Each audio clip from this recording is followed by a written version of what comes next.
Please note this episode speaks on abuse, both sexual and physical. Please be prepared for any potential triggers or sensitivities that may come up while listening. The practice to alleviate negative thoughts is to actually exercise the muscle of creating and focusing on positive thoughts. The human brain is actually a negative thought engine. Like, we do better at thinking about negative things, holding on to negative things, processing negative things. So we actually have to work to counter that by noticing positive things. We have a tendency, if I say, how was your day? Just to give you an example, what I mean when I say the human brain is a negative engine. We have a tendency, if I say, how was your day? You think about, did anything negative happen today? And if the answer to that question was no, then you're like, oh, it was a pretty good day. You have to be intentional about processing and thinking about positive things. You have to be intentional about thinking about your achievements, things you've accomplished, even small things. You have to be intentional about celebrating those things. You have to be intentional about giving verbiage to those things.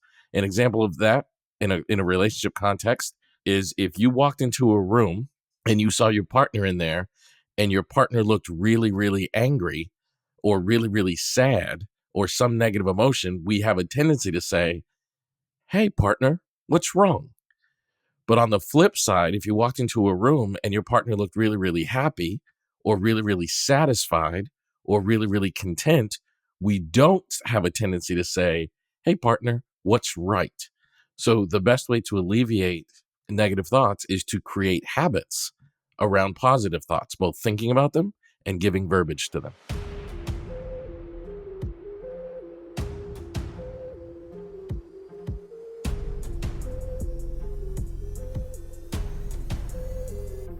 Welcome back to Family Therapy.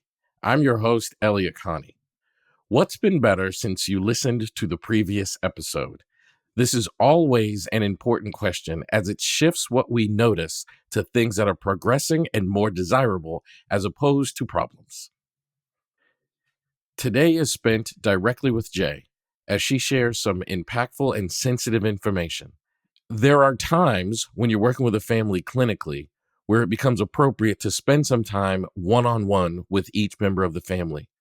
The reason why this is true is because a lot of times people have gone through some really sensitive things that may impact the dynamic amongst family members. This will oftentimes create anxiety, fear, and even make the psychotherapy space unsafe. So it's important for me as a clinician to always prioritize the safety of the dynamic of the family and of the therapy process.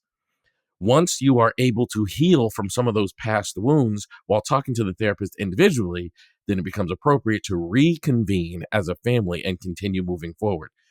Therapy, when done well, will oftentimes bring up triggers, past traumas, tragedies, struggles. And those things can sometimes have a negative impact on therapy itself or the dynamic amongst the family members. So oftentimes we meet with individuals to make sure we are taking care of those sensitive topics with the level of respect that they deserve. As often happens in therapy, Jay speaks about having blocks and how it's preventing her from moving forward and implementing the tools from the therapy. But despite that, change is still prevalent. Change is always happening. It is impossible to have the same day, same week, same month over and over and over again. One of the strengths in therapy isn't so much about implementing the things that came from therapy exactly, but actually noticing change happening in your life and being able to pay extra special attention to the kind of changes that you're experiencing as desirable and giving yourself credit for those desirable changes. There's currently a block happening with Jay where she's almost beating herself up for not doing the things that came from therapy exactly. However, not noticing that there are changes happening around her that are positive and connected to who she is and what she's doing. The process of therapy is to help her notice those changes and give herself appropriate credit for them.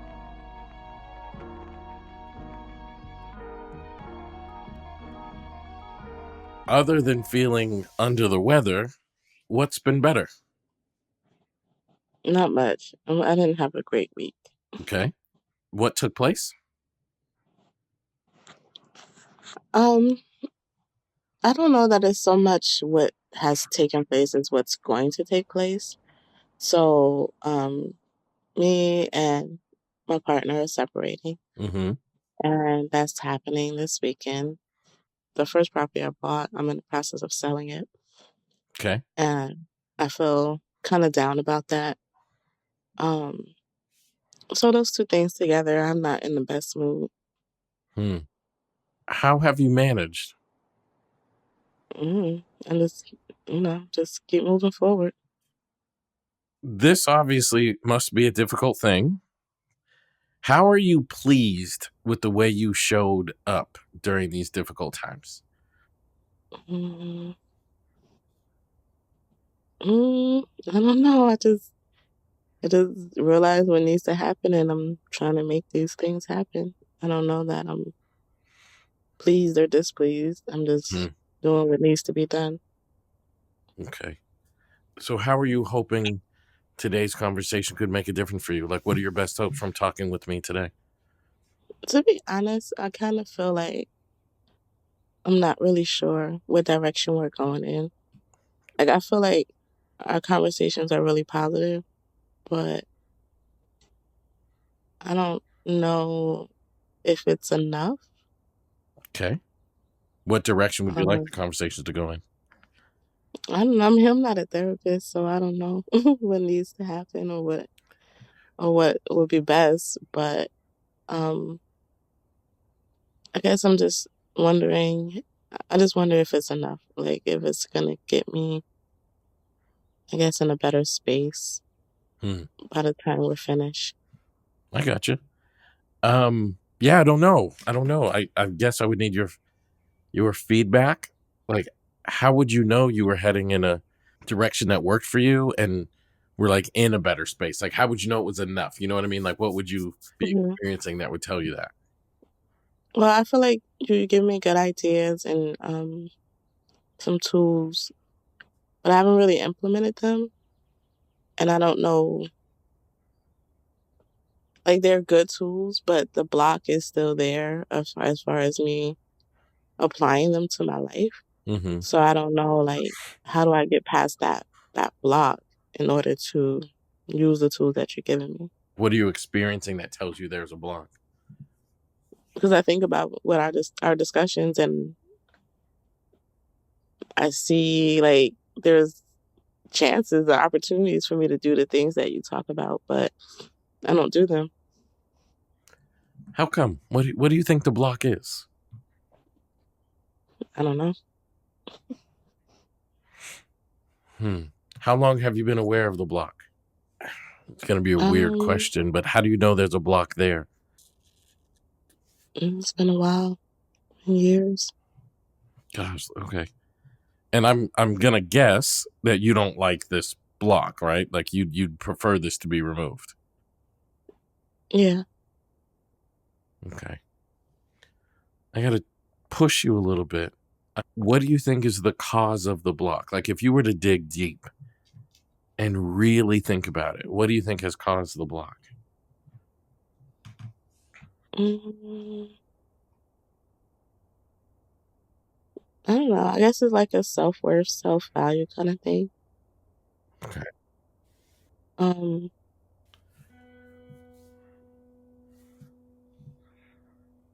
mm, at some point in life, I guess I just stopped believing that I was worth the effort. Hmm. That sounds hard. Hmm. Do you know when that happened? I don't know that it's one situation. I think it's just like a like over the course of time. So I don't know. I mean, I don't know why I keep saying I don't know, because I do know. No, no, it's okay. Yeah, no, I just know it's like one of those fillers that I tend to use. Is I don't know, but you kind of do know. Um, Yeah. uh, it's just situations over the course of a lifetime. Situations like what? Um,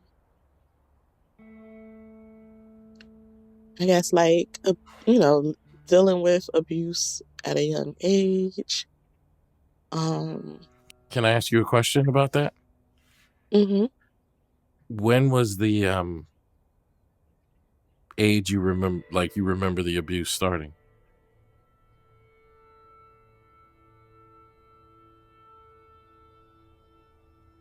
I don't know, like 11, 12, something like that. Um, how'd you get through it?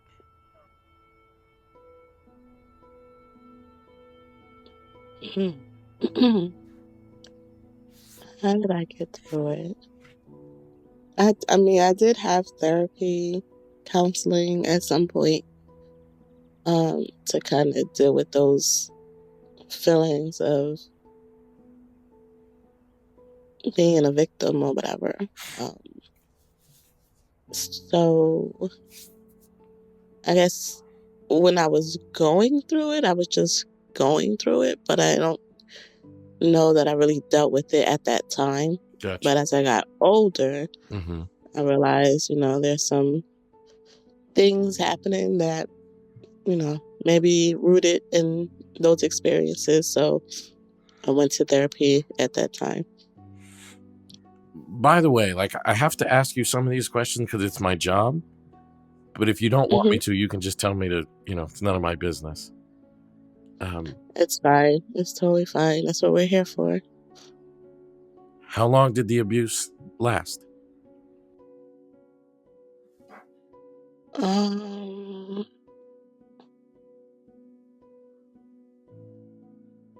well, we lived with the abuser for a couple of years.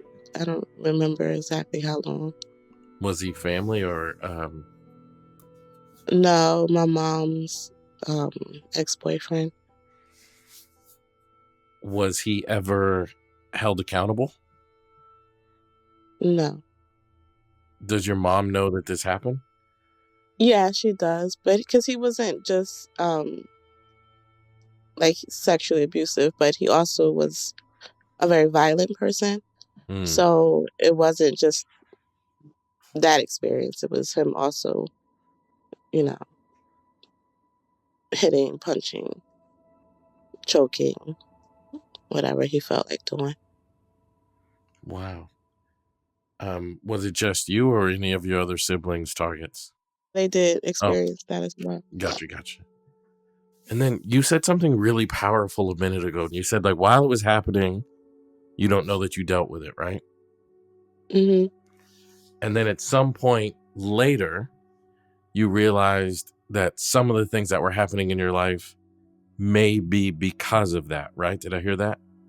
hmm When did you realize that? When I was in undergrad, college, What was your clue? How did you know at that age that like some of the things I in your was life might be dating someone mm-hmm. and he wanted to break up and I didn't want him to. And I hit him. And I realized that wasn't me. Mm-hmm. And I didn't want to be that person. But I knew, like, some of the things that I experienced is what was making me violent at that point. So that was kind of the first clue. What did you do about it when you realized like I'm being violent and I don't want to be, or I got this trait and I don't want to have it? What'd you do about it? I went to therapy. They had, like, free therapy on campus. So I went. Did you find it useful? It was useful. I don't know that I probably could have kept going for a longer period of time, but Mm-hmm. I went for several sessions and I found that it was helpful. What was the therapist doing that you found helpful, or what came of it that you found helpful? I guess. She was just connecting some of the dots for me, um, with my childhood and the things that I was doing. And it's not, mind you, this is like over 20 years ago. But Right. she just kind of gave me a space to talk through some of those things that I was dealing with at that time. Gotcha. Did you feel after that like you could live a life in the way you wanted to, or were you still kind of held back by those experiences? I felt at that time that, I was moving in the right direction. I felt that the counseling was helpful, and yeah, Hmm. How did you know back then that you were moving in the right direction? So you knew there was a problem because and I think the way you worded it said that that wasn't me, and you addressed the problem by going to counseling, and you got the opportunity to like speak and talk through it, and then you said I was going in the right direction. How did you know you were going in the right direction?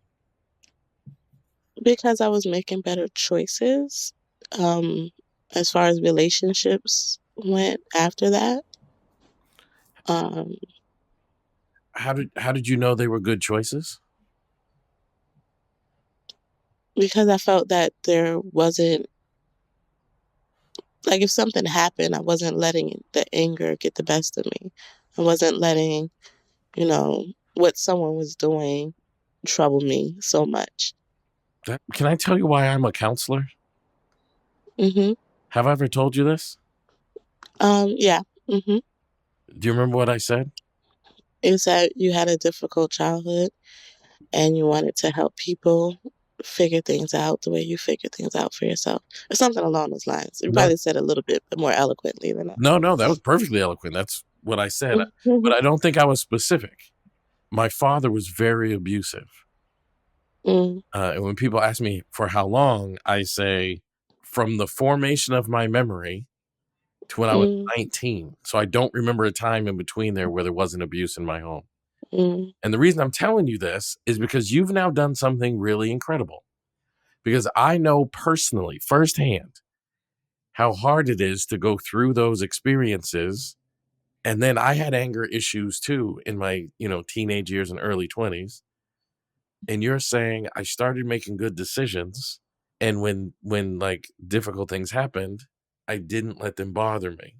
How did you do that? mm. I guess it's just the mindset shift of like taking ownership and accountability for your actions, and that's it. You can't really control what anybody else does. Right. Is just can't point the finger. Like, this is my life, and I'm gonna enjoy it and make the best out of it. I'm not gonna let what other people are doing um, compromise my experience. Not to say I didn't get angry after that. I've had Sure. Yeah, plenty of you're human. moments, You're human. but I think at that age I started to kind of shift my mindset. Okay. Now, you said to me today, like, I'm not sure this is going to be enough, and I'm not sure it's going in the right direction.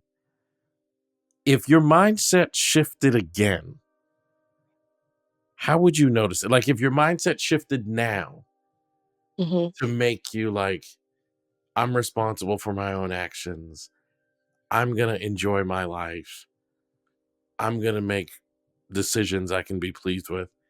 How would you notice it if that same kind of a mind shift happened now? How would you be aware of it? I mean, I guess I'll be implementing some of the things we talked about Mm, and taking a little bit better care of myself. okay. And taking better care of yourself, how? Like what things would you notice yourself doing that would feel to you like you were taking better care of yourself? Mm, exercising, praying, It's like the working out we were talking about before. yeah, working out, praying more, being more present, some of the spontaneity that we talked about, things like that. Yeah. What would you pray for? You said praying. I don't think I've ever heard you say that. What would you pray about? I'm sorry, 1 second. It's okay. Is it okay that I asked that? hmm Okay.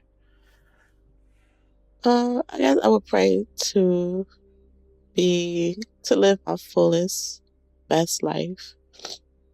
Hmm. That I would want to be a person that when God looks at my life, He says, "I gave you all these talents. I gave you all these blessings, Hmm. and you used them, and I'm proud of you." Oh my goodness. Jalen, what? How would it impact your life to be saying a prayer like that?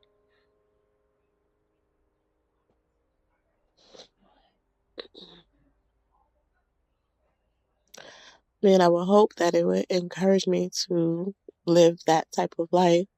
Right. And how would it impact your life to know that the like God was proud of you for using the talents and blessings the way He intended you to use them?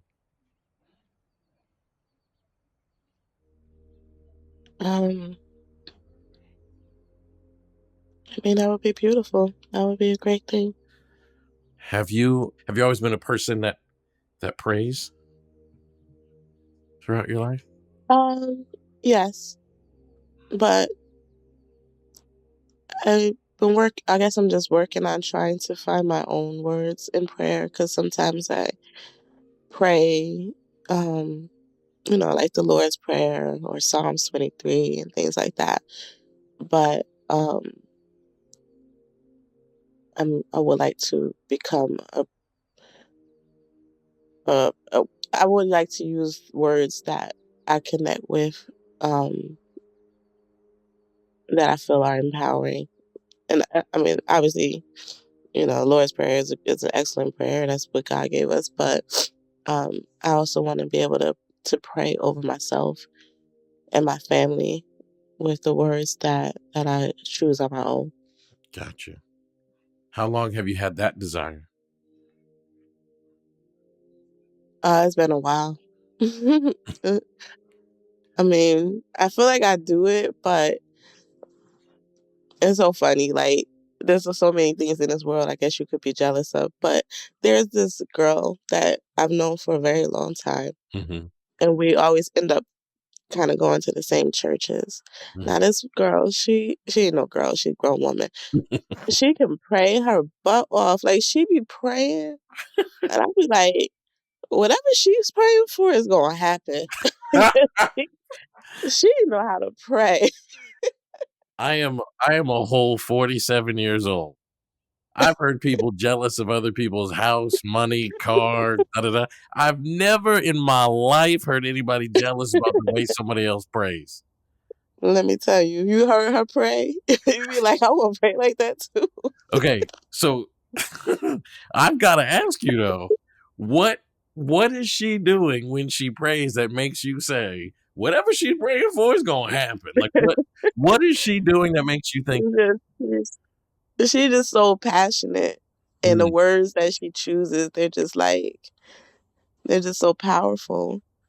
It's like, I don't know, it just seems like she's choosing all the right words, and she just really truly believes in what she's saying, and it's beautiful. does she know that you think this about the way she prays, or you just kind of are you just jealous in silence watching? Yeah, I never told her. Okay. Well, Do you maybe I should. do you consider her a friend, or is it just somebody you just kind of see in passing? She's kind of like, we don't talk on the phone or anything like that, but I've known her for a very long time. Got Very long time. gotcha. And what about you? Where'd you learn how to pray? Who taught you that this was really important? My grandmother actually taught me the Lord's Prayer when I was very young. So Hmm. that's I've known it for a long time. And then I went to a Catholic high school, so um, as I learned a little bit there, and I used to go to church with my aunt. and only went because I wanted to hang out with my cousin. But I guess I picked up a little bit along the way while I was at church too. Were you close to your grandma? Mm-mm. Not really. My grandmother, um, I think when I think about the things in my life, like I said, there's been multiple things that I think have chipped away at my self worth, my self value. Right. And I would say she kind of has done a little bit of that. Oh, she was one Um, of those things, huh? yeah, Hmm. she definitely contributed in her own way. I don't know if she's well, I think she has some mental health issues. I would say she's probably bipolar and just never Hmm. been diagnosed. Um, but she is a woman that can build you up, and she is a woman that can tear you down. That's tough. Um, Yeah. but she's the one who introduced you to prayer Yes. and specifically taught you the Lord's Prayer. Yes. Would you mind sharing the Lord's Prayer real quick? Can I hear it? Seriously. Yeah. Oh my God, my son knows it too. His father taught it to him, and he sounds so cute when he says it. I'm not gonna probably sound as cute as he does, but I'll share it. Okay. Our Father, who art in heaven, hallowed be thy name. Thy kingdom come, and will be done, on earth as it is in heaven. Give us this day our daily prayer, and forgive us our trespasses, as we forgive those who trespass against us. Lead us not into temptation, but deliver us from evil. For thou art the kingdom, the power, and the glory forever and ever. Amen. Wow, you do know it. That's You thought I was lying? no. I wanted to see if you could make me jealous with the way you pray. No, I'm just kidding. Oh no. I'm just kidding. I'm just kidding. That's funny. Um, how often do you say that prayer? Pretty often because we say it with our kid at night. Mm. So it's not my favorite prayer though, to be honest with you. It's not your I mean, favorite prayer? it's not. Um, I think it's important. Mhm. Um, but I think there's other prayers in the Bible that I connect more with. Right. I won't make you say another one, but what would you say is your favorite prayer? Psalms 23. How do you know when God is answering your prayer? You know? Mm,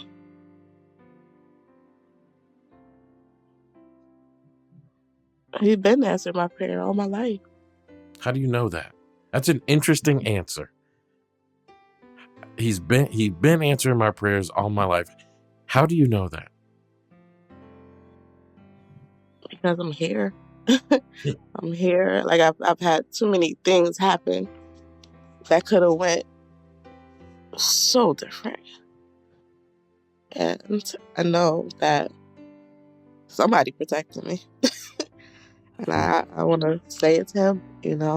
I do think, the ancestors have a part in that too, but I definitely feel like there's definitely been things that could have been a whole lot worse, and they weren't. And even the things that were bad, I feel like I've been able to still maintain some type of hope, some type of um, sanity. So, um, so I would say, it's been present. What happens to you when you remind yourself of that? That even in the bad moments, somebody must be protecting me? I mean, it's a good thing to know. Um, it makes me feel like I could do anything.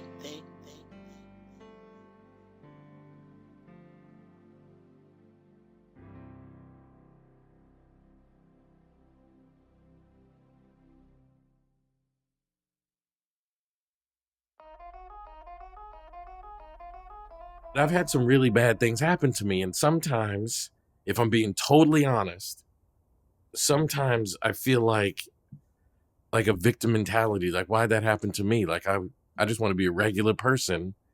Mm-hmm. And it felt like I was getting challenges that people around me weren't getting. Right. Does that resonate with you? Yes. Yes, absolutely. And then you just said something that really touched me. And you said, like, I asked you, how do you know when your prayers being answered? You said they're always being answered. Because everything I've been through, the fact that I'm here, somebody must be watching over me. Like, you did say Mm-hmm. that, right? Mm-hmm. Yeah. And it really touched me when you said that. Like, I could feel myself getting emotional. Because when I think about, even in my darkest moments, I'm still being covered and protected. And then a word I'm going to introduce that you didn't say, but I just want to share this with you and then see how you respond. I'm Mm-hmm. also being prepared for something. Yeah, that's good. When I remind myself of that, it makes me feel more resilient and more hopeful. When I'm not as in contact with that thought, it's easier to sink down. Does that make sense? Mm-hmm. So that's why I wanted to know from you, like, when you remind yourself, even in my dark, difficult moments, I'm still being covered and protected. What happens to you when you remember that? I mean, I want to say that it encourages me and it inspires me and Hmm. it makes me want to go out and just live my best life. But honestly, that's not where I am right now. Okay. Um, I think in the past it has made me feel that way, but right now I just feel like I do know those things, and I do. Um, I believe they're important, and but I guess that's why I started crying when you asked me about, the prayer that I said that I will want God to be proud of me Mm. because I don't know how to navigate this space that I'm in. So I'm just like, you do have talents and you have been blessed, but you're still not over these thoughts, feelings. So that bothers me because I don't want to be like this. How would you rather be? Still working on that. What that looks like. I just know I don't want this. Right, right, right. But I'm still trying to figure out what is it that I really, really, really want. What do you think God wants for you?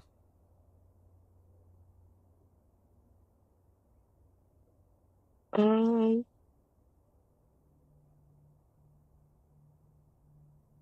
I think he wants me to not worry. Oh, wow. He wants me to um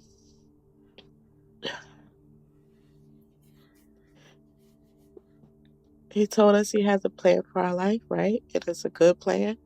Mm. So I think he will want me to believe in that and not worry about just kind of let things just kind of let it go. Like stop stressing over stuff, stop stressing over the future. How, what difference would it make in your life if you replaced belief in the plan, even if you don't understand the plan, but if you replace belief in the plan with that fear and worry that you currently have, how would that make a difference in your life? Um,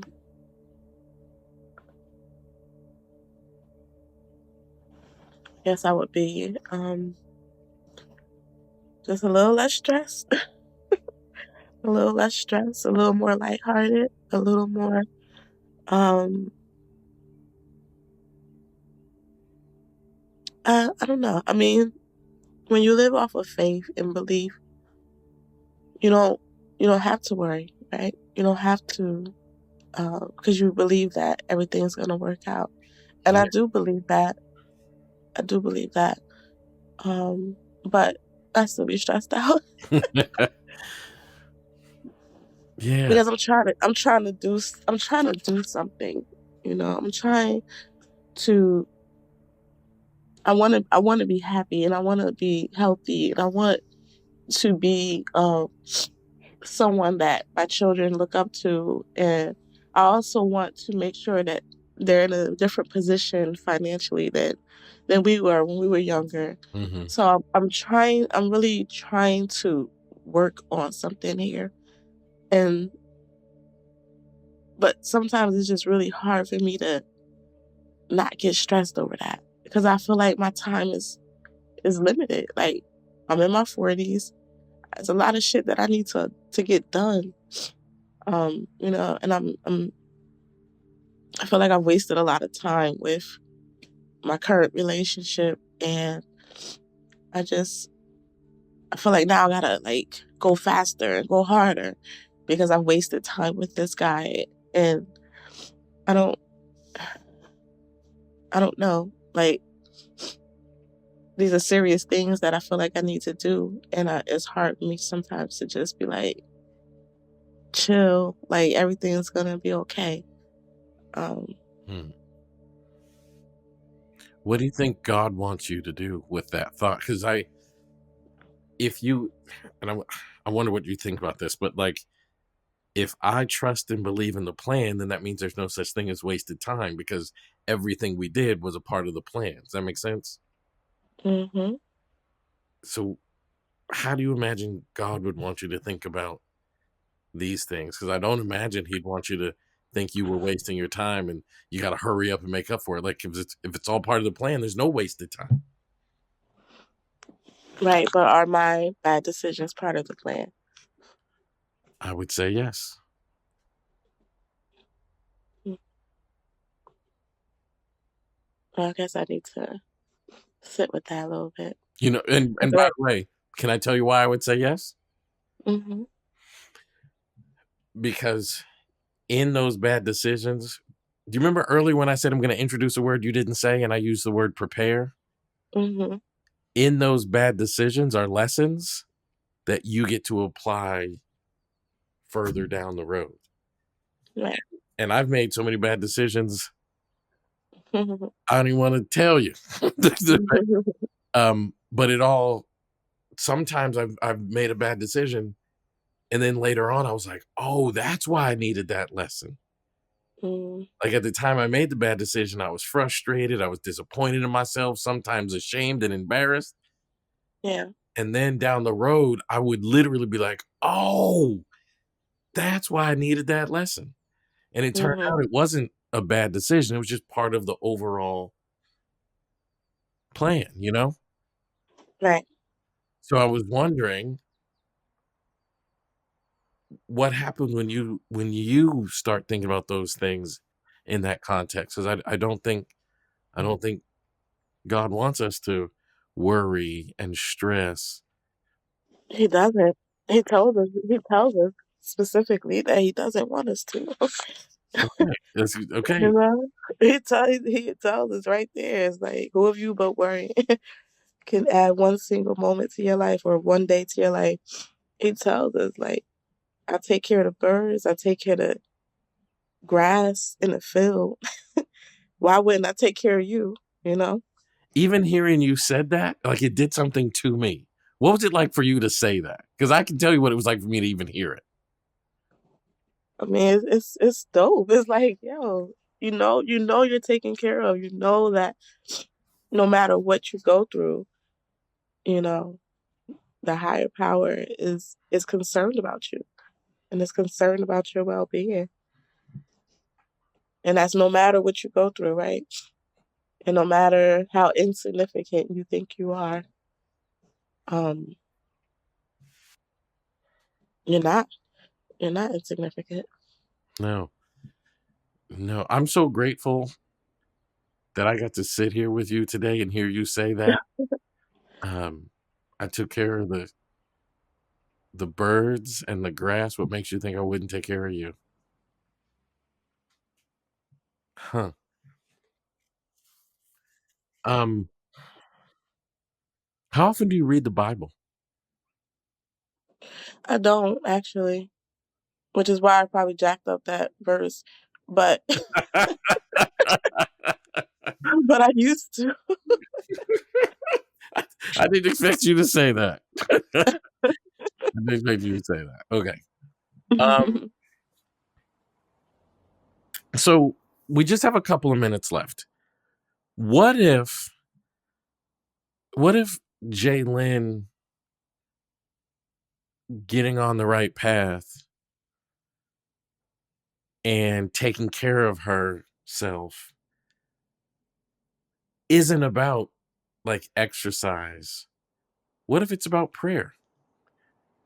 What if it's about the Bible? What if it's about reminding yourself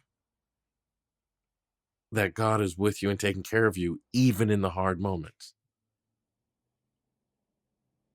What if we were just missing the boat altogether? Maybe it has nothing to do with worldly things, and maybe it has everything to do with spiritual things.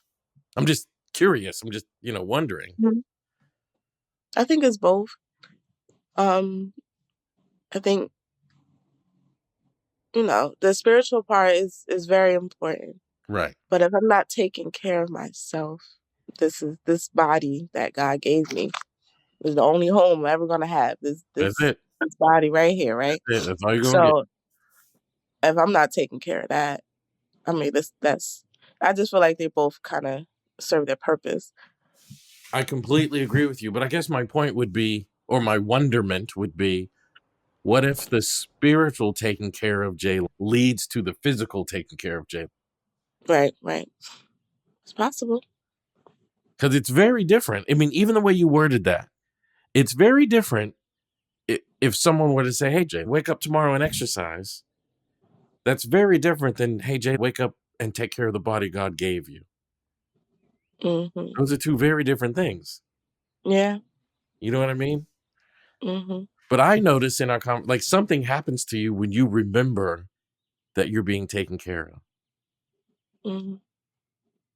Like something I could, there's an energy, like a charisma and a smile, and like something happens to you. I don't know how to Hmm. describe it, and I think it's wonderful. I think it's beautiful. I think it's amazing. This thing that happens when you sit in that space for a minute. Hmm. Because I've never heard you describe your body in that way. Like, this is the body God gave me. Now you have talked about I need to move more and go Right, to the basement and do it, but you've never described your body as the only thing you're ever going to, like, your only home. Uh, right.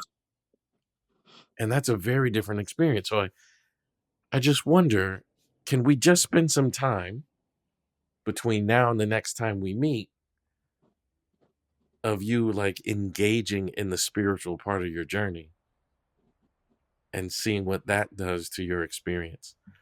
Because I believe very, very passionately, even the bad things that happen and the hard things that happen and the challenges we face are part of the experience, and they're part of the journey, and they're there to prepare us for something or to teach us something, and there is no such thing as wasted time because it was all part of the journey. Right.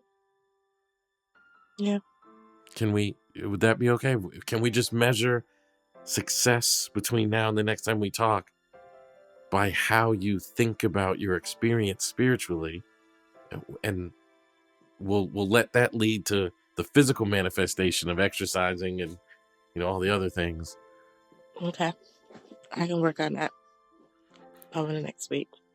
And the next time I talk to you, I'm going to ask you, I want to know about your prayers, and I want to know about your relationship with Christ, and um I want to know how you're perceiving your experiences when you start remembering that everything that happens is for the purposes of the journey. It's all a part of the plan. And I Mhm. can't tell you how many times something really bad has happened that I did not understand, and sometimes it was my fault. I made a stupid, silly decision, da da da. And then a little while later, I was like, oh, that's why that thing had to happen. Mm-hmm. So now I don't fret over whether it's a good experience or a bad experience. I just accept it's all part of the plan. Right. Yeah, I'm trying to get to that way of thinking. Well, that's exactly what I'm going to ask you the next time we talk. Okay. All right. Thank you.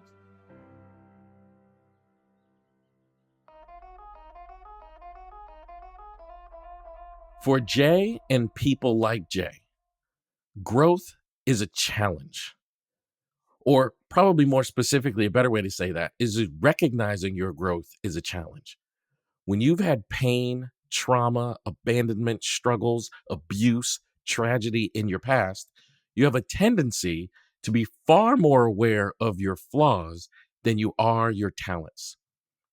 I don't think I've ever met a person more deserving of having her strengths recognized than Jay. The woman is incredibly ambitious, incredibly talented, incredibly educated and accomplished. But yet, because of her past experiences, she has a tendency to only notice her flaws and failures when she looks at herself. True growth is recognizing the strength in the overcoming rather than paying too much attention to the struggles themselves. That is the block that Jay is experiencing, and I suspect the block that many people experience in their pursuit of progress.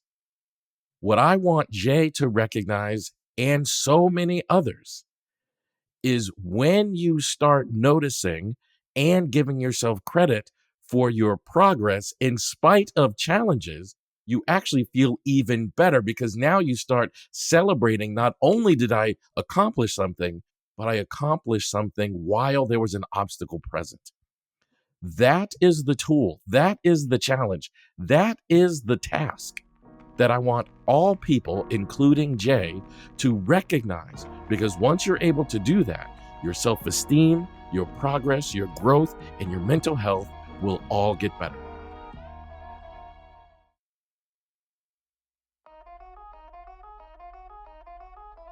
I think a victim mentality is a real thing, but I think people talking about it and pointing it out is so absent of compassion.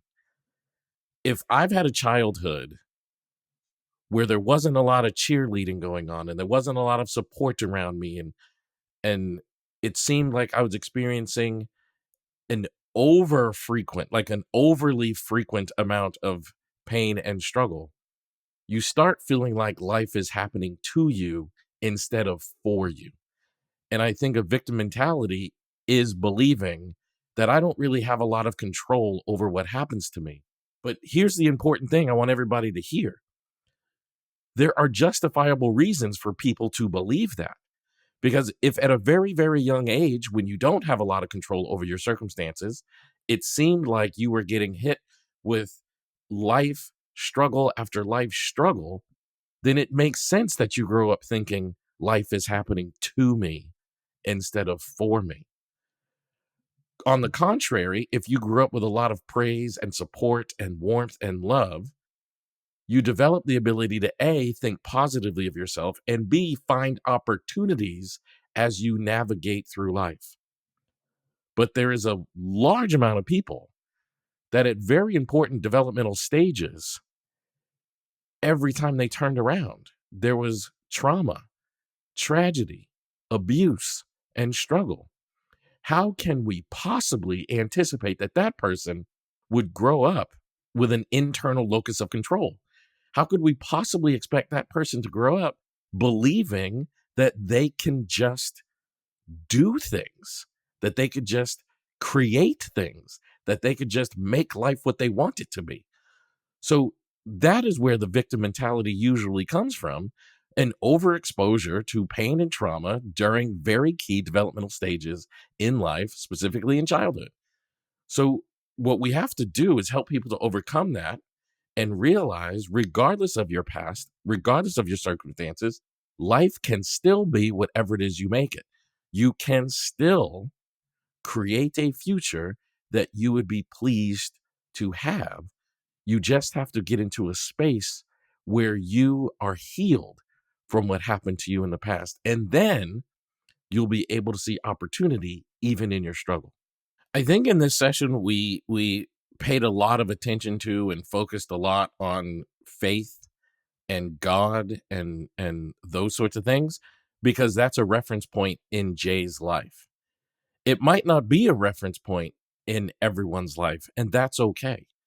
I think the reason why is because therapy needing to be about change, we have to talk about the things in people's lives that they use to drive them towards change. For some people, it's faith and it's God and it's a desire to live in congruence to your spiritual beliefs. In other people, it might be what your grandmother believes about you, or it might be the thing that drives you most is proving people who have doubted you wrong or proving people who believed in you right. It doesn't really matter. Like, I don't want people to get hung up on, like, the technique in this session was to focus on God. That's not true. The technique in this session was to focus on the things that are strong levers towards change. And in one person, it might be living a life of faith and living congruent to your spiritual beliefs. And in another person, it might be working as hard as you possibly can to prove somebody who believes in you right. So if you don't resonate with a religious or spiritual message, that is perfectly okay. Just think about what are the things that are the strongest drives towards your change in your life. This is not just a podcast that I want you to consume and be entertained by. I actually want you to be inspired. I want you to be impacted by this. And in fact, we can't help but be impacted by the content we consume. So what I would like for you to do is come on this healing journey with us. Come on this journey of change, rediscovery with us. And the way to do that is to just pay attention to the things going on in your life as a consequence of listening to this podcast. Pay attention to things in your life shifting in a more desirable way. Pay attention to your desirable outcome becoming your reality. Pay attention to evidence of your success, your resilience, and your strength. And let us know in the comments what you're noticing in your life as a result of listening to this podcast and as a result of things. I would love to hear from you about your healing journey, your family, and your feedback. Leave a review, send a DM, connect with me on socials at Elliott Speaks. And you can also send me a text message to 972-426-2640. Family Therapy is a production of iHeartRadio and the Black Effect Podcast Network. Special thanks to our assistant, Glendale Sepe, the music supervisor, Bo Dozier. It's produced by Jacquees Thomas and the executive producer, Dolly Bishop. The content presented on the Family Therapy Podcast serves solely for educational and informational purposes. It should not be considered a replacement for personalized medical or mental health guidance and does not constitute a provider-patient relationship. It is advisable to consult with your healthcare provider or health team for any specific concerns or questions you may have.